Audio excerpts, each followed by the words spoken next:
have a seat. Good afternoon.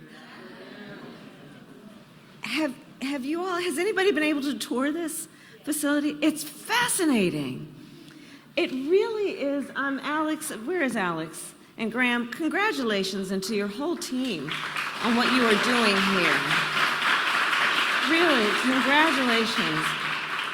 I could speak at length about what I think is the significance of this work for our country, for our workforce, what it means in terms of a very smart step toward preserving precious resources like water, what it means in terms of developing the skills of the workforce, and the global impact of this kind of approach. So congratulations to you all, and thank you for the warm welcome, and of course it is always good to be in Virginia. Thank you all very much.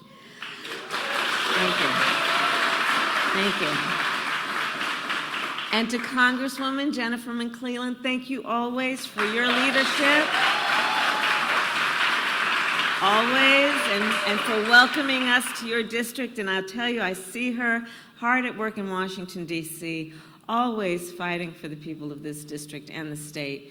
And so I thank you for your partnership to the President and me, and thank you for all your good work. Thank you. Thank you. And Mayor Stoney, it is good to see, where's the mayor? There you are. It is good to be back and to see you. We have spent some time together also in Washington, where you have been a leader among mayors and have always been talking about this city as an example of what we can do when we put resources into the people. And so thank you for your leadership, Mayor. Thank you. Thank you. Thank you. And so we are in the midst of National Small Business Week. And it is a special honor then to be joined always, and especially this week, by so many extraordinary small business owners. You know, I strongly believe that small business owners and small businesses are the backbone of America's economy. Through your creativity, your hard work, and your determination, you create prosperity and opportunity for millions of people. America's small businesses employ nearly half of all private sector workers in our country. Nearly half. You do trillions of dollars of business every year. The taxes you pay help repair our roads and pay our teachers. And through your innovation, you help shape the future of our country. And here at Babylon Micro Farms, you have been taking the lessons our farmers have learned over centuries about how to grow healthy, sustainable food, all the art and the skill that is involved, and you have now added cutting-edge technology. And this, of course, is the result. I think that Alex talked a little bit about it. Each of these farms can grow 45 different kinds of produce at once. 45. And they do so using 90% less water than traditional outdoor farming. And of course, because of the climate crisis, growing more food with less water will be one of the defining challenges of the 21st century. And you are helping us meet that challenge. And I do believe one day the kind of technology that is happening here may help feed millions of people around the globe. So when we think about it moving forward, I think about our small business owners as innovators. This is an example of the kind of innovation at play. And our small business owners are also not only business leaders, but community leaders and civic leaders. You're the ones who train young people and hire locally. You support the local softball team. You are role models and mentors. And I've seen it my whole life. Growing up, my mother worked long hours and long days, and weekends from time to time. And when she did, my sister Maya and I would go over to Mrs. Shelton's house. Mrs. Shelton lived 2 doors down from us. And Ms. Shelton ran the nursery school that we lived over. We lived in the apartment over her nursery school. Ms. Shelton was a small business owner. She was also a second mother to us. And she was a fixture in our community. So many times I remember watching her sit in a corner of a room, giving support and advice to a new mother or to a young person, mentoring people in the community. so much a part of the fabric and the strength of who we all were. So I understand, and I know, and I have witnessed firsthand the character and the nature of small business owners. And of course, then I know that there are people all across America like Ms. Shelton, folks who take the incredible leap of faith required to start a business, folks who put their life savings on the line and work through weekends and holidays because they know they are not only building a business, they are building a better future for the people they love, for the place they call home, and by extension for our entire country.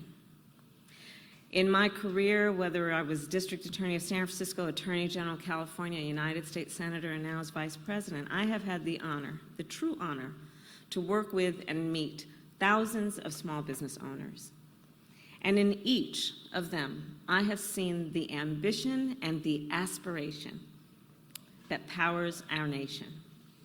Small business owners do so much for our country. And in return, then, I believe we have a duty to make sure that all small business owners have the support and the resources they need. And you know, when I speak with small business owners and entrepreneurs, some of our younger small business owners actually self-identify as entrepreneurs. They're small business owners also. But we'll go with whatever you like, small business owner or entrepreneurs. And I often ask them a question, and I ask them, of all the challenges that you face, what is one of your biggest concerns? And I'll tell you one of the answers that I hear most often, that is something that we have been addressing, is their need to have access to capital, right? And all across our nation, there are folks who want to hire more employees, want to open more stores, want to fill their stock, and sadly don't always have the capital to do that. And so for years, I've thought about how we can do the hard work of expanding access to capital, and in particular by investing in community banks. Because as many of you know, community banks provide capital and financial support to small business owners, and in particular those in overlooked and underserved communities, including rural communities. And as the name suggests, these banks are in the community. The people who work there know the community, know the resources of the community, the capacity of the community, the desires of the community. They understand, simply put, the needs of the people they serve. And they see the capacity that exists around them that bigger banks often miss. When I was the United States Senator, we helped secure $12 billion for community banks, and so far our administration has distributed nearly $11 billion of that investment to small businesses across our nation. So we worked on getting $12 billion, and we have now invested almost all of it. And an example here in Richmond is we've invested $250,000 to help Let's Be a Kid Family Daycare hire more staff.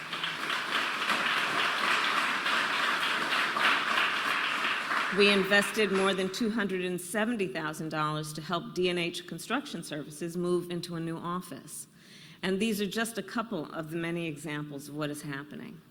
In addition, when President Biden and I took office, we vowed to rebuild America's manufacturing sector, to bring jobs back from overseas, to strengthen our supply chains, and to build in America. And we have kept that promise. We have invested hundreds of billions of dollars in American manufacturing. And this is an interesting fact, over 70% of manufacturing companies in America are small businesses. Over 70% are small. When we think manufacturing, we think, oh, it's got to be this big facility. I've seen numbers that tell us that over 70% of the manufacturing companies in America employ about 20 or fewer folks. Right? It's small businesses who are helping to build America, and including right here, a small business doing manufacturing. So last year, our administration invested $150,000 in this business, which will help you, yeah?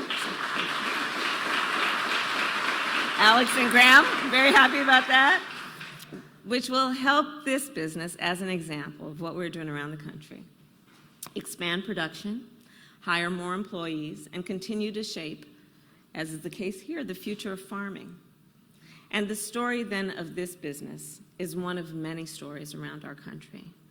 Because of the investments we've made, because of the incredible determination of our nation's entrepreneurs, America is seeing a small business boom.